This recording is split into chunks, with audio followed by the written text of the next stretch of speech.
Terus kamu cuma bisanya kritik, nggak kasih solusi. Lah, kita sudah bayar pajak kok ngasih solusi. Kita bayar pajak, ya biar mereka yang cari solusinya. Kalaupun kita mau kasih solusi ya syukur, kalau enggak ya jangan dipaksakan, bukan kewajiban kita kok. Tugas kita mengkritik kok, mengawasi pemerintah. Kalau nggak ada yang mengkritik terus, demokrasi jalan timpang dong. Logika dipakai bro, jangan dungu-dungu banget gitu loh.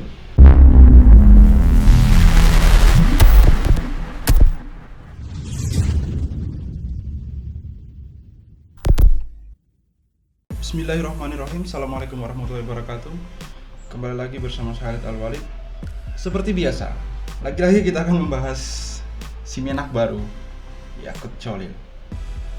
Ini yang terbaru lagi saya temukan di Twitter melalui News ID Today. Menteri Agama Yakut Cholil Qomas mengatakan bahwa Front Pembela Islam atau FPI tidak memperpanjang surat keterangan terdaftar SKT di Kementerian Dalam Negeri, Kemendagri, sehingga menurut Menak, secara normatif organisasi FPI tidak ada, menurut Yakut Cholil. Pernyataan tersebut disampaikan Menak di sela kegiatan berziarah ke makam ayahanda Kiai Cholil Bisri dan leluhur di makam desa Kabongan Kidul, Kabupaten Rembang, Jawa Tengah, Jumat 25 Desember 2020. Kabar Presiden mau bubarkan FPI itu hoax. Dicek dulu kebenarannya, soalnya FPI itu tidak terdaftar di Kemendagri, kata menteri yang akrab disapa Gus Yakut ini. Kalau disebut FPI itu sekarang ini nggak ada, organisasinya secara hukum nggak memperpanjang SKT di Kementerian Dalam Negeri, katanya. Sebelumnya diberitakan, telah beredar surat telegram Kapolri Jenderal Pol Idham Aziz tertanggal 23 Desember 2020 tentang pembubaran sejumlah organisasi masyarakat, Ormas. Sebanyak 6 ormas rencananya akan dibubarkan, termasuk salah satunya adalah FPI. Menanggapi itu, kuasa hukum FPI Aziz Yanuar mengatakan, telegram tersebut tidak jelas. Hal itu dikarenakan peraturan pemerintah pengganti undang-undang yang dirujuk nomornya tidak tercantum. Perpu nomor berapa yang dimaksud dalam telegram tersebut? Bila tidak ada perpunya, maka berita tersebut dapat diklasifikasikan berita hoax dan penyebaran berita bohong, kata Aziz ketika dikonfirmasi melalui pesan singkat Kamis 24 Desember 2020. Sekedar informasi, dalam STR /XI/XI/IPP.3.1.6/2020 yang beredar disebutkan bahwa Presiden Joko Widodo telah menandatangani Perpu mengenai pembubaran ormas. Perpu tersebut disebut jadi dasar untuk membubarkan ormas yang dianggap tidak sesuai dengan Pancasila dan Undang-Undang Dasar 1945 dan aturan yang berlaku lainnya. Itu kan urusan Kemendagri. Kenapa pula si Menteri Agama harus ikut mengeluarkan statement mengenai hal itu gitu? Sampai mengatakan bahwa ormas FPI itu tidak ada ya. Nah, mari kita dengar pemaparan dari Bang Edi Mulyadi mengenai status FPI. Untuk menanggapi pernyataan si Menteri Agama yang membahas tentang FPI. Nih, kalau kita mau aturan, kalau Imron mengatakan bahwa karena banyak pertanyaan rakyat tentang status FPI, emang FPI kenapa? Tidak diperpanjang izinnya, ya kenapa? Pendaftaran emang kenapa? Jadi liar, jadi nggak sah. No, ini pendirian di Undang-Undang nomor 17 dan 2013 tentang Ormas itu. Di pendirian disebutkan ormas didirikan oleh 3 orang warga negara Indonesia kecuali ormas yang berbadan hukum, yayasan, ya kan? Ormas sebagaimana dimaksud dalam pasal 9 dapat berbentuk badan hukum atau tidak berbadan hukum. Berbadan hukum boleh, tidak badan hukum juga boleh, itu opsional, boleh, silakan, nggak apa-apa. Jangan kemudian, aduh, ini kalian ini menggunakan undang-undang sepotong-sepotong untuk membodohi rakyat, untuk memberikan stigma kepada FPI, kepada Habib Rizik, pada Islam dan umatnya. Jangan begitu. Lalu apa di sini juga ada disebutkan nih hak dan kewajiban ormas, masih undang-undang yang sama, nomor 17 tahun 2013.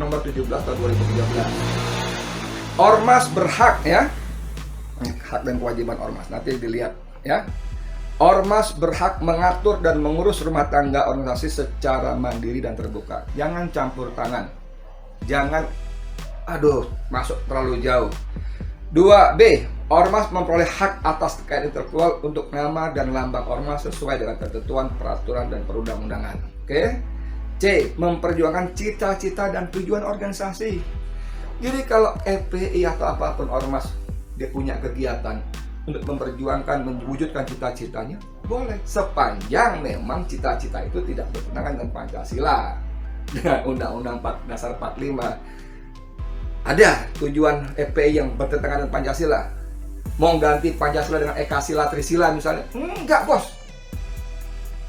Enggak. Ada partai yang jelas-jelas dalam visi misinya, partainya jelas-jelas menyebutkan visinya Trisila, Ekasila. Itu, bos, yang kalian urus.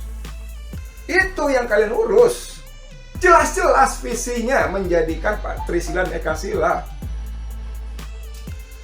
Gitu loh. Jangan kebolak-balik. FPI Abid maling uang rakyat. Bukan. Ada partai baca laporan utama Tempo tentang bansos mengalir kemana uang itu, ke kandang banteng. Baca, bukan kata saya, kata Tempo. Kandang banteng, korupsi. Ketemu dengan stafnya si Puan Maharani, seorang perempuan, lalu duit miliaran mengalir ke situ dibawa. Itu kata Tempo. Ayo polisi usut Tempo tuh. Jadi, negara ini memang benar-benar salah urus, saudara. Salah urus.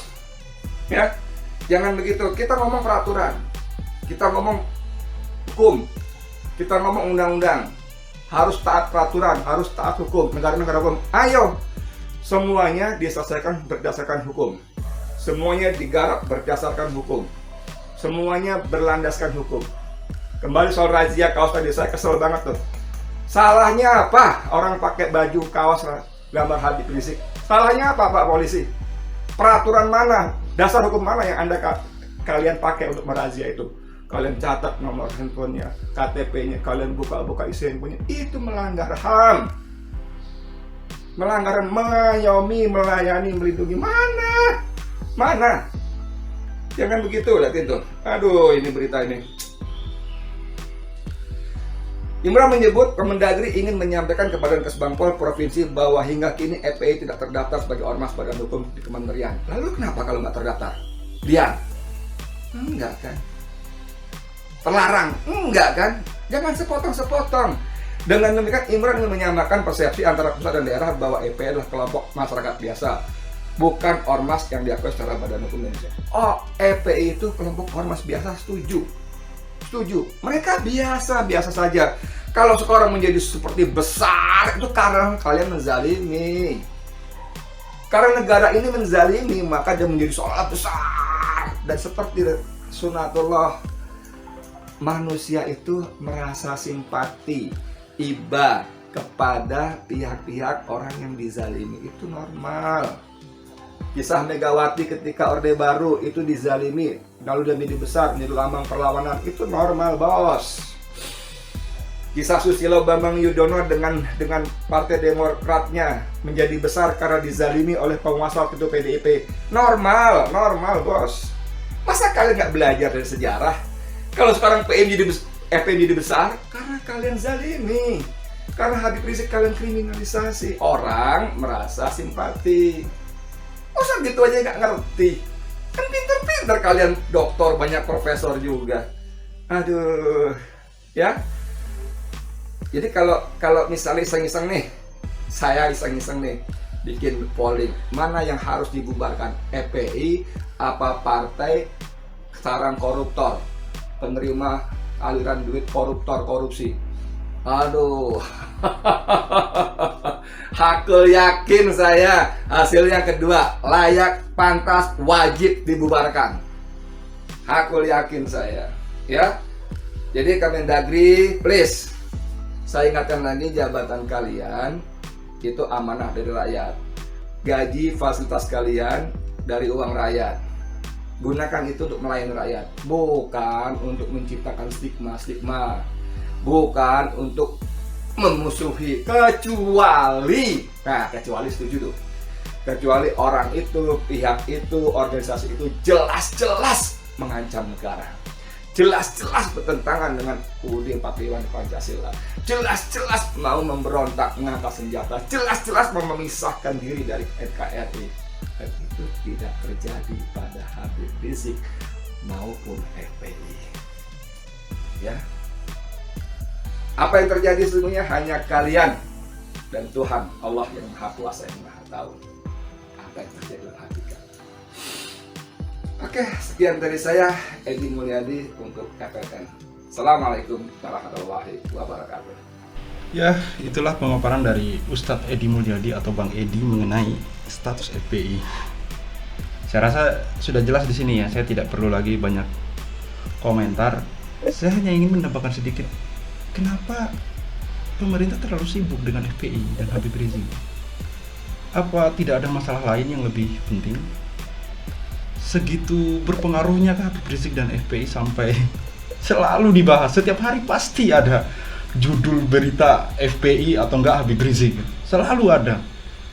Apa mereka terlalu sudah, sementara masalah yang lebih pelik, utang negara kita itu tidak pernah dibahas. Padahal itu masalah yang sangat mendasar, masalah bangsa ini, masalah kita bersama. Di mana utang itu jika dibagi ke setiap penduduk warga Indonesia, ya rata-rata puluhan juta per orang, bahkan bayi yang baru lahir saja sudah langsung punya utang. Kenapa bukan itu yang dibahas dan cari solusinya gitu? Selalunya bahas FPI, Habib Rizik, FPI, Habib Rizik. Mereka itu hanya rakyat yang menggunakan hak berdemokrasinya. Hak demokrasinya yaitu mengkritik pemerintah. Masih ada juga rakyat yang justru menghina mereka, berada di pihak pemerintah. Lu ngapain bro di situ? Lu bukan siapa-siapa, lu nggak tahu apa-apa. Gunakanlah hakmu sebagai rakyat mengawasi pemerintah, bukan malah sok-sok membela. Pemerintah nggak perlu dibela kok. Mereka sudah punya wewenangnya sendiri, sudah punya kuasanya sendiri. Ngapain lu bela? Lu cari duit sendiri kok.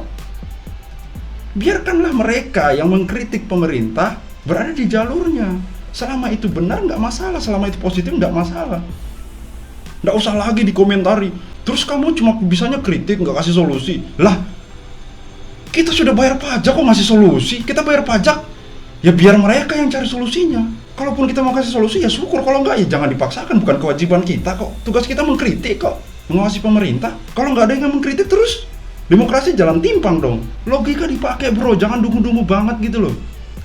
Sudah dungunya ditelanjangin pula di komentar medsos. Ketawa aku bacanya. Oke, saya rasa cukup sekian dari video saya, nggak perlu lagi banyak komentar. Wassalamualaikum warahmatullahi wabarakatuh. Saya Khalid Al-Walid. See you on the next video.